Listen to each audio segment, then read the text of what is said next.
Quero te convidar a abrir sua Bíblia na carta de Tiago, capítulo 4. Continuar o nosso estudo nessa carta tão prática, tão importante para a igreja. Versículo 1 a 6. De onde vêm as guerras e pelejas? Deixa eu ver aqui. Entre vós.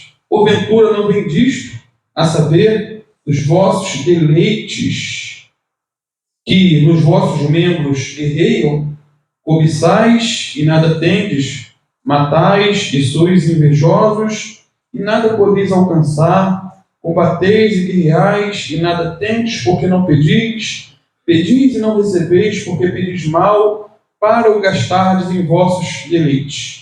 Adúlteros e adúlteras, talvez na tua esteja só infiel ou só adúlteros, mas na ACF diz adúlteros e adúlteras. Não sabeis vós que a amizade do mundo é inimizade contra Deus? Portanto, qualquer que quiser ser amigo do mundo, constitui-se inimigo de Deus. Ou cuidai vós que em vão diz a Escritura, o Espírito que em nós habita tem ciúmes? Antes, ele dá maior graça. Portanto, diz, Deus resiste aos soberbos, mas dá graça aos humildes. Amém? Podem sentar-se, fiquem à vontade. Queridos, o versículo, ou os versículos que acabamos de ler, nos revelam dois inimigos cruéis que possuímos. Inimigos. Quero crer que seja inimigo de todos e não amigos. Antes da conversão, antes de entregarmos nossa vida para Jesus, eles eram nossos amigos mais chegados, por assim dizer. Mas depois do Senhor Jesus ter nos alcançado, eu quero crer que você foi alcançado pelo Senhor, eles se tornaram nossos inimigos cruéis. Agora, se eles ainda são nossos amigos, como já enfatizei, é sinal de que ainda não nos convertemos a Cristo. E hoje é o dia aceitável. Hoje é o dia da salvação. Que inimigos são esses? Eis a questão. A carne e o mundo. Na próxima mensagem eu vou falar um pouco sobre o terceiro inimigo, o diabo, que enfatizado aí a partir do versículo 7. Talvez à noite, se Deus quiser. O diabo. Mas, para não apavorar os sensíveis, vamos ficar só em 2 hoje, pela manhã. Daqui a pouco tem um almoço, então para não dar indigestão, vamos ficar só com 2. E esses inimigos, eles não foram criados aí pela mente brilhante dos teólogos. Não foram criados. Eles não foram inventados pelos pastores para botar medo em crente. Porque tem gente que pensa assim, fala de inimigo, os pastores que inventam essas histórias para poder botar medo em crente.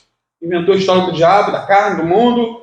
Mas não, queridos, são inimigos revelados na palavra de Deus, de maneira clara. Esses inimigos são reais e não imaginários. São reais. E diariamente, constantemente, temos aí que guerrear contra eles. E a Bíblia revela em cores vivas esses inimigos no texto que lemos, dos versículos 1 a 6. E o primeiro inimigo revelado por Tiago é a carne. Ou a natureza humana pecaminosa. Cada um tem a sua carne. A natureza humana pecaminosa, tendenciosa para aquilo que é ruim, pecaminoso. Versículo 1 a 3. Tiago diz, o que está causando as discussões e as lutas entre vocês na Bíblia Viva? Não é porque existe um exército inteiro de maus desejos dentro de vocês? Lá no interior, tá vendo? É a carne, é a natureza humana. Vocês querem o que não possuem, a tal ponto que matam para consegui-lo. Desejam o que os outros têm e não podem adquirir. Portanto, começam a lutar para tomar deles. E, contudo, a razão pela qual vocês não têm o que desejam é que não pedem a Deus. E mesmo quando pedem, não recebem porque o objetivo de vocês está todo errado. Vocês só querem o que dá prazer a vocês. E o versículo 1 na Bíblia King James, fiel, atualizada, de 2001, diz assim, de onde vêm as batalhas e os desentendimentos que há entre vós, de onde, senão das paixões que guerreiam dentro de vós? Lá no íntimo, na natureza humana, essa guerra, essa batalha, essa paixão que guerreia dentro de nós, queridos, é a carne. A carne é a nossa velha natureza, é o velho homem, por assim dizer. Muitos até brincam, né? Pensavam que o velho homem tinha morrido no batismo, mas não imaginavam que ele sabe nadar. Sabe nadar, não morreu, está vivo. E sempre está querendo voltar à tona. Então a carne é essa nossa velha natureza, é o nosso velho homem, por assim dizer. E é bom enfatizar que a carne aqui não é o nosso corpo, a matéria. Não é o corpo em si. Não. Isso porque o Espírito Santo pode usar o nosso corpo para glorificar a Deus. Ou a carne, ou a natureza intrínseca pode usar o nosso corpo para quê? Para servir ao pecado. Portanto, é fato, queridos, que existe uma guerra interior. É um campo de batalha no interior de cada um de nós, ou de cada um dos cristãos, de cada um daquele que nasceu de novo, nasceu da água, nasceu do Espírito. E se não há guerra no teu interior, se você faz o que dá na telha, o que deseja, sem um conflito, é sinal que ainda não há a natureza nova do Espírito Santo no seu interior. Então, há uma luta entre a carne e o Espírito. A guerra é diária. A guerra é constante. A guerra é ininterrupta. Eu passo por essa guerra. Eu quero crer que você também enfrenta essa guerra. A vida cristã é um verdadeiro campo de batalha, onde os conflitos são intensos e intermináveis. Os feitos da carne são revelados por Tiago em toda a sua carta. Ele vai falar sobre os feitos da carne. Vai falar sobre guerras e contendas, orações egoístas, desejos pecaminosos, bem como os pecados da língua, falar mal dos outros, julgar os outros. Todos esses pecados vêm de dentro dos nossos membros que guerreiam contra a vontade de Deus. A carne é a nossa velha natureza com seus desejos pecaminosos. E apesar de sermos novas criaturas, eu quero crer que você é uma nova criatura, somos também portadores do vírus do pecado. E estamos sujeitos às tentações mais variáveis possíveis, a quedas. E a única maneira de subjugar a carne é andando no Espírito. Não há outro segredo. Não há outro. Gálatas 5, versículo 16 e 17, Paulo diz o seguinte, inspirado pelo Espírito Santo. Digo, porém, andai em espírito, e não cumprireis os desejos da carne, porque a carne cobiça contra o espírito, e o espírito contra a carne, e estes opõem-se um ao outro, para que não façais o que quereis. E a oposição, a guerra, um se opõe ao outro.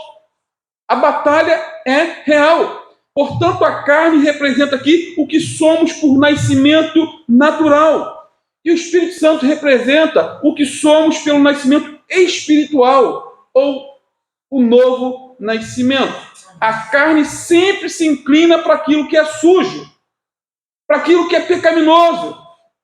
O Espírito Santo sempre vai nos levar à santidade, ao que é puro, ao que é limpo e santo.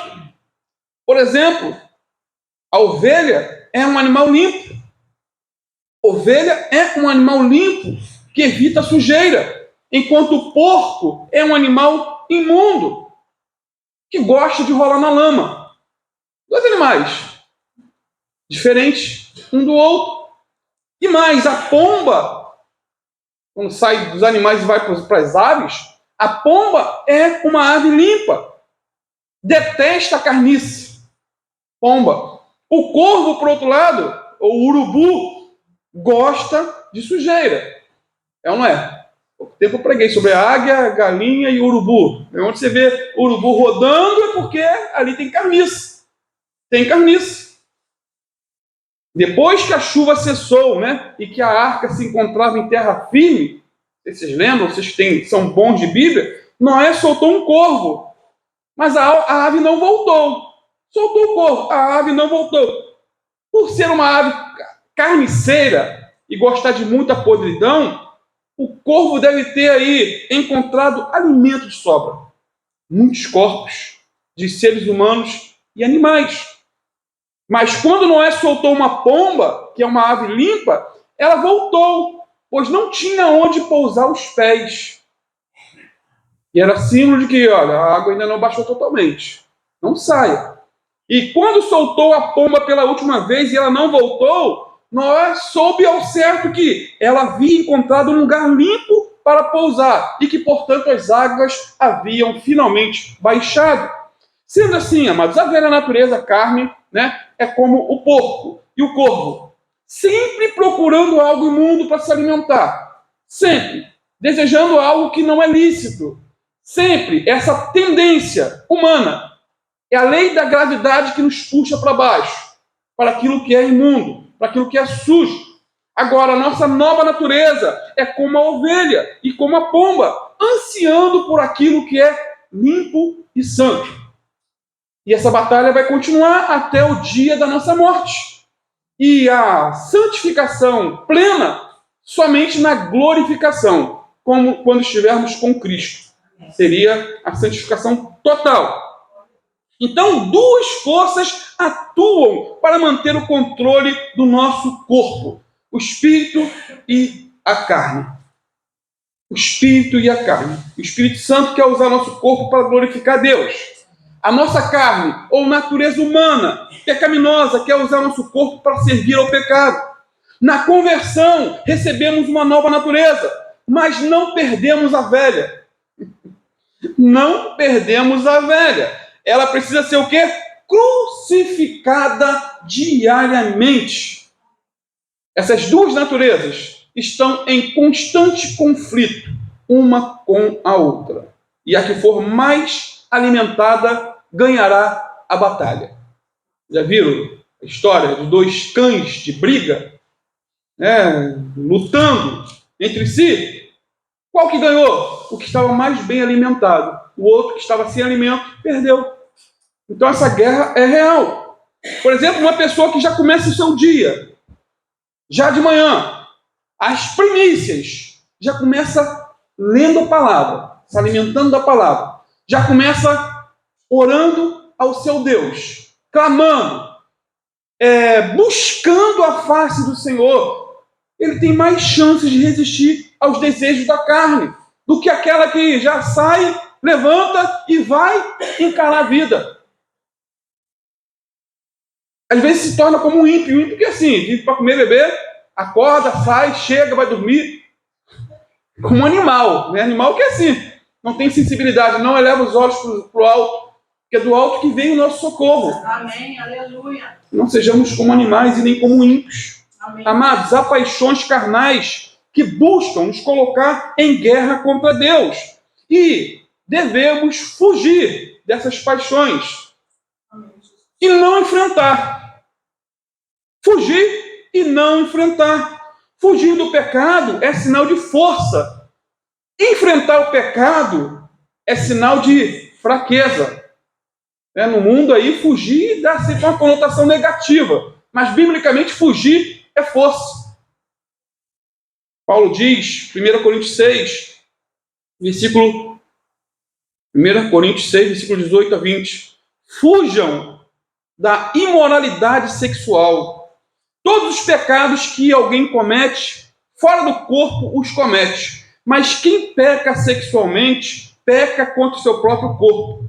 Acaso não sabem que o corpo de vocês é santuário do Espírito Santo que habita em vocês, que lhes foi dado por Deus e que vocês não são de si mesmos? Vocês foram comprados por alto preço.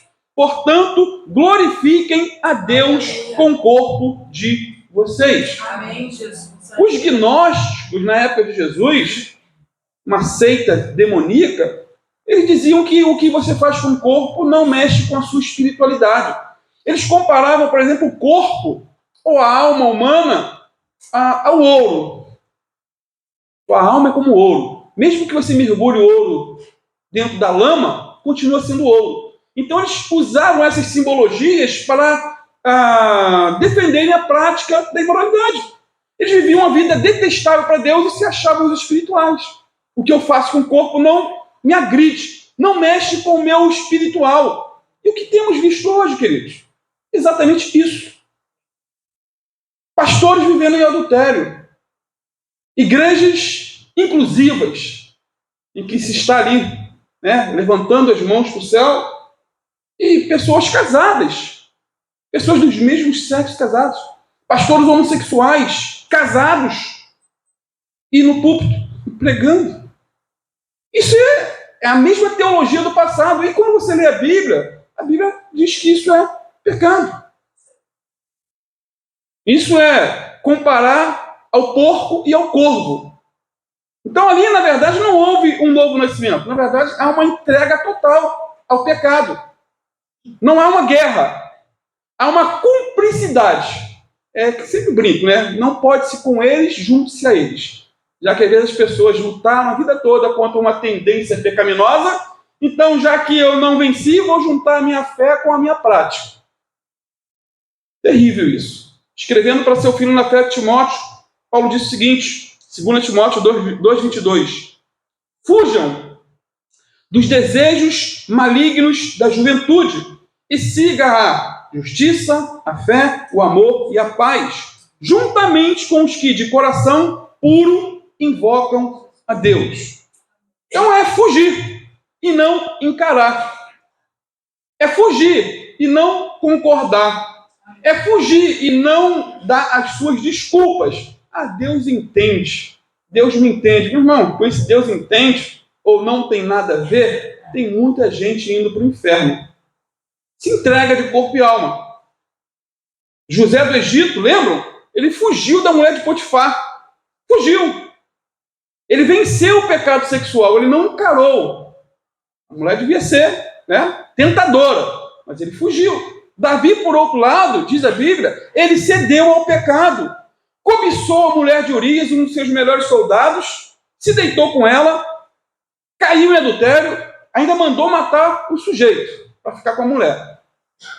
Portanto, fugir não é sinônimo de covardia, mas de prudência. Portanto, amados, a única maneira de vencer as tentações da carne é fugindo. Fugindo do lugar, fugindo das circunstâncias, fugindo das pessoas, fugindo dos sites que podem te levar à imoralidade, fugindo de conversas no WhatsApp que já no primeiro momento você sabe que aquilo ali já está com segundas intenções. Fuja, bloqueie, não alimente, porque é laço. Aí, como diz a musiquinha, chuta, chuta, chuta, que é laço. E vai te levar para baixo. Até porque, queridos, viver na carne significa entristecer o Espírito Santo de Deus que vive ou habita em nós. Efésios 4:30 diz: e não entristeçais o Espírito Santo de Deus, no qual estáis selados para o dia da redenção. Então, esse inimigo terrível chamado carne, ou natureza pecaminosa, está sempre no nosso encalço. Está sempre querendo nos derrubar. Está sempre por perto, tentando nos fazer regredir, retornar. Assim como o cão volta para o vômito, diz a palavra. E Hebreus 12, versículo 1-2, é interessante. Diz assim: portanto, nós também, pois que estamos rodeados de uma tão grande nuvem de testemunhas, deixemos todo o embaraço e o pecado que tão de perto nos rodeia, e corramos com paciência ou perseverança a carreira que nos está proposta, olhando para Jesus, autor e consumador da fé, o qual, pelo gozo que lhe estava proposto, suportou a cruz, desprezando a afronta, e assentou-se à direita ou destra do trono de Deus. Viu o detalhe? Versículo 1. O pecado que tão de perto nos rodeia. Você já notou? Não sei se você já notou, eu já. Como é difícil fazer o que é certo. Como é difícil sentir a coisa certa. Pensar naquilo que é certo. Difícil. É batalha. Você está, às vezes, orando e vem pensamentos contrários a que você está orando. Você está lendo a Bíblia, daqui a pouco você está lembrando de outra coisa que não tem nada a ver. É uma batalha, queridos. Diário. Já notou que orar, jejuar, ler a Bíblia, congregar, são desafios diários e que a nossa velha natureza não gosta. É mais fácil se acomodar. É muito mais fácil, num frizinho desse, ficar em casa, vendo Globo Rural. Né? Aqueles que às vezes gostam ainda da mídia aberta. Globo Rural, quentinho, embaixo do cobertor. O cara nem gosta. Vir para a igreja, encarar, por exemplo, um trânsito desse, não um trânsito, mas uma distância dessa que nós tivemos em São Gonçalo, não, é uma batalha. Mas conseguimos vencer para a glória de Deus. Você já notou também que a carne gosta de falar mal dos outros? Gosta de julgar os outros? Gosta de combater, guerrear? Gosta dos prazeres pecaminosos? Gosta. Mas o pecado é gostoso. Se fosse ruim, ninguém fazia.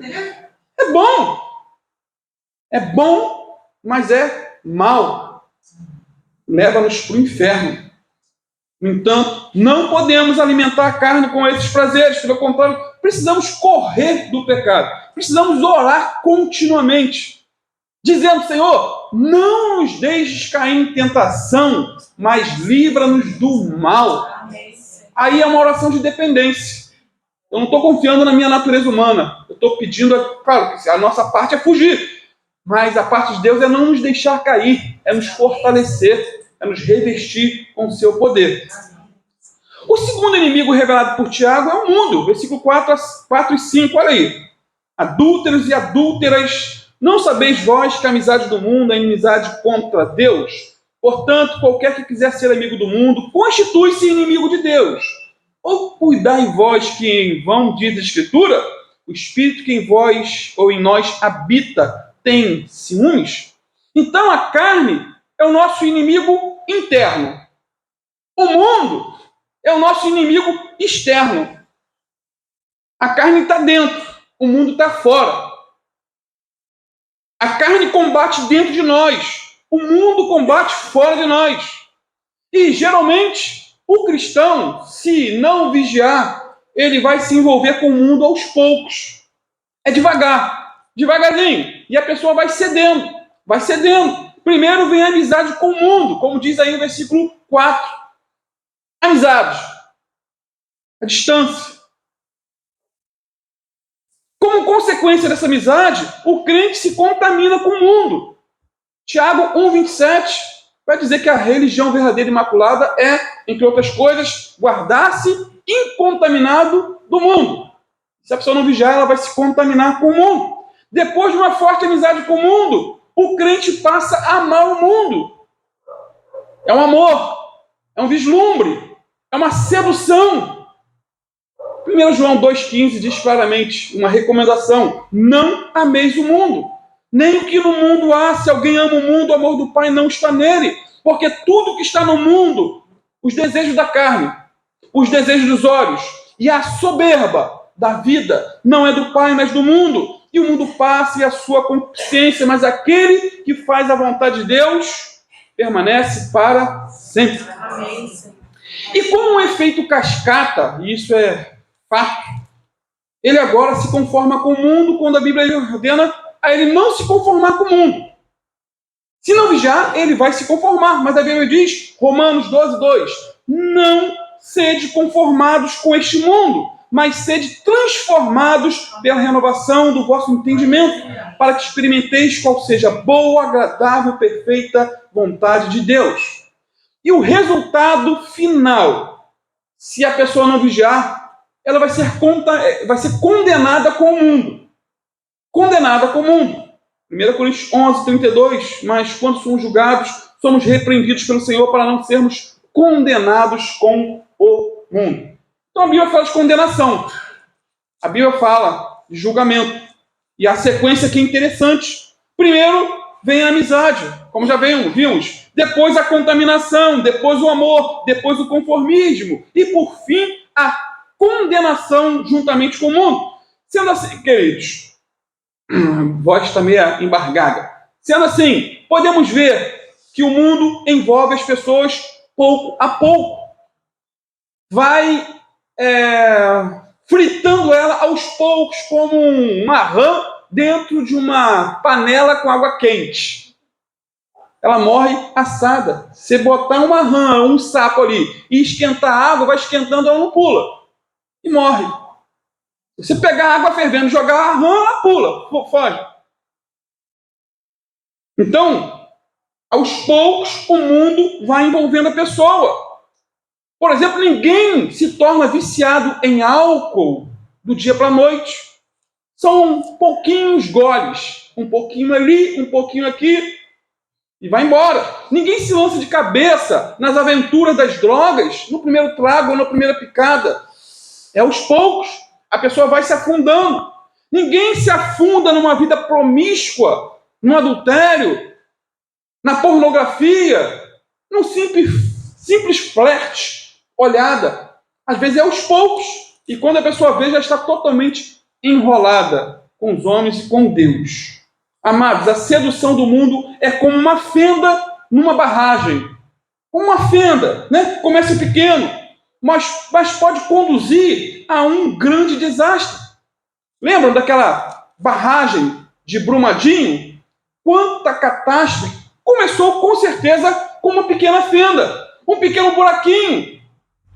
Algo que começou a ceder, que gerou o quê? Muito prejuízo de vidas e prejuízos financeiros. Agora, de que tipo de mundo Tiago está falando aqui no verso 4? Adúlteros e adúlteras, não sabeis que a amizade do mundo é inimizade contra Deus? Que tipo de mundo Tiago está tratando aqui? Amados, há 3 significados diferentes no Novo Testamento para a palavra mundo, que no grego é a palavra cosmos. Ou seja, cosmos está em todas as referências, mas o significado de cada um é diferente.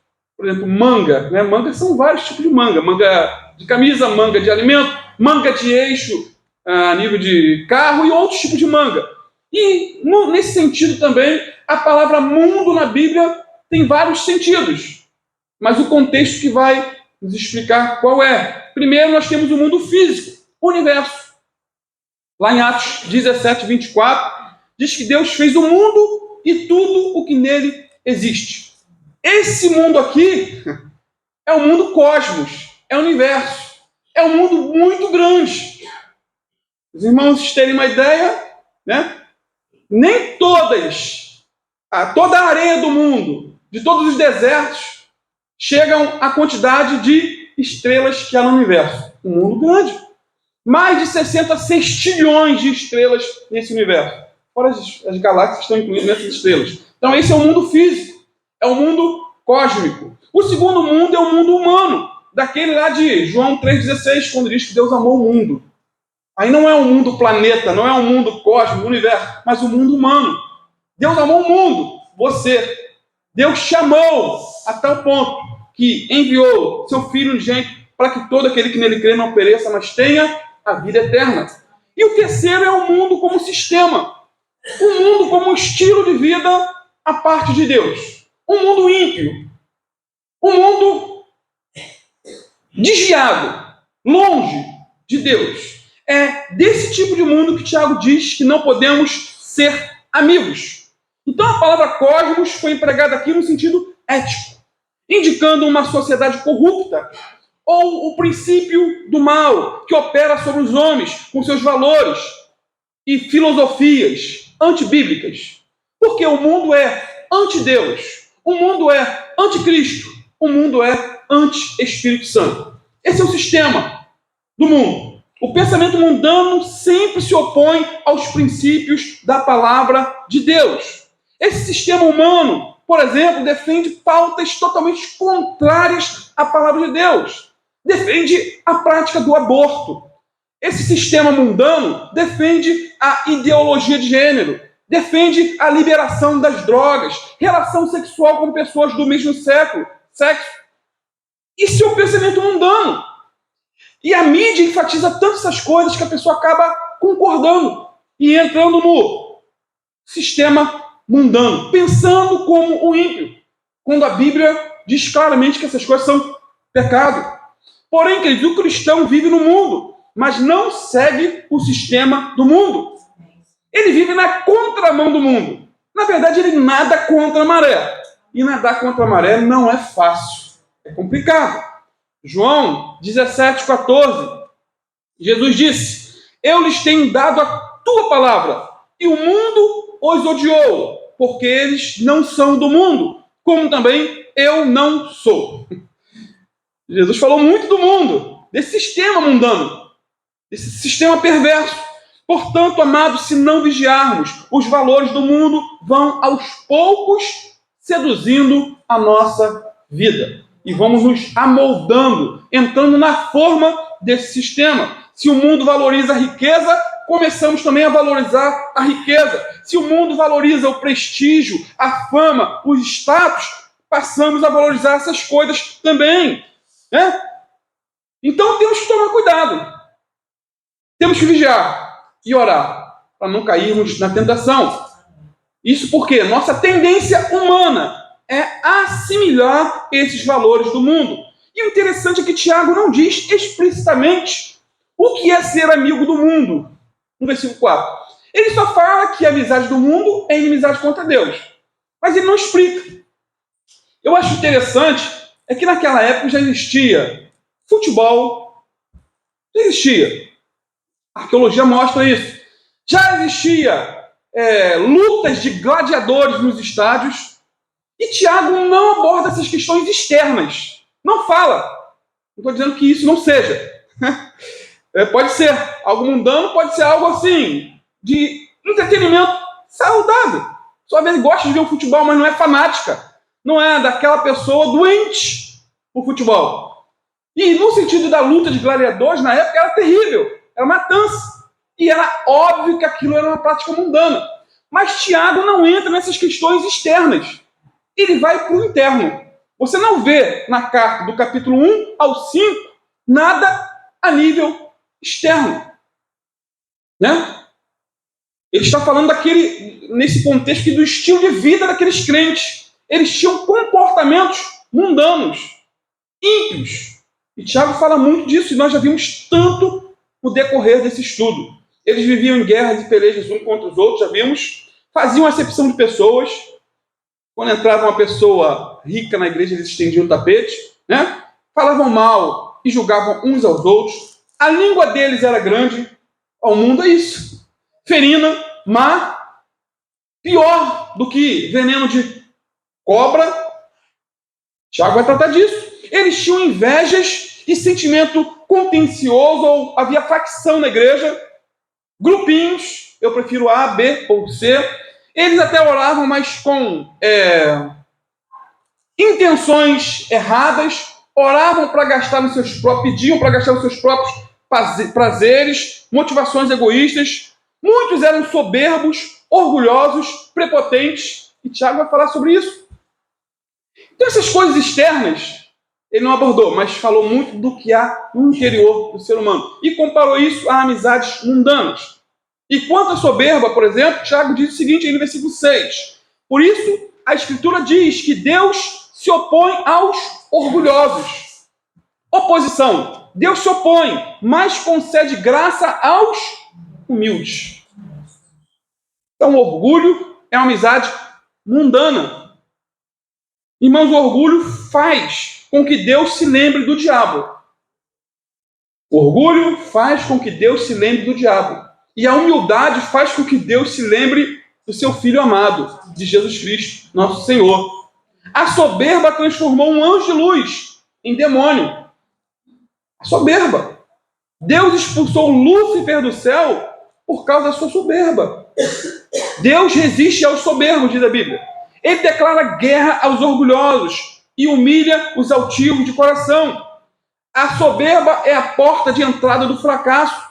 É a sala de espera da ruína. Sou altiva. Olhar os outros de cima para baixo. Se achar melhor do que o outro. Quando, na verdade, morrer, vai feder igual a qualquer um. Então o orgulho leva a pessoa à destruição. E a vaidade faz com que a pessoa caia em desgraça. Na verdade, queridos, o texto diz, a Bíblia diz, que o orgulho vem antes da destruição. E o espírito altivo precede a queda. Quando vemos a história bíblica, por exemplo, de Nabucodonosor, vemos que ele foi tirado do trono e colocado no meio de animais por causa da sua soberba. Ele olhou todas as suas conquistas, tudo aquilo que havia adquirido, todo o seu poderio, e ele declarou: essa é a grande Babilônia que eu conquistei com meu esforço, com minha sabedoria. Blá, blá, blá. Aí veio uma voz do céu e o atingiu, e ele comeu capim como animal. O rei Herodes Agripa I, lembra? Morreu comido de vermes, porque seu coração se ensoberbeceu. Em vez de dar glória a Deus, ele assimilou a glória de Deus. Foi comido de bicho.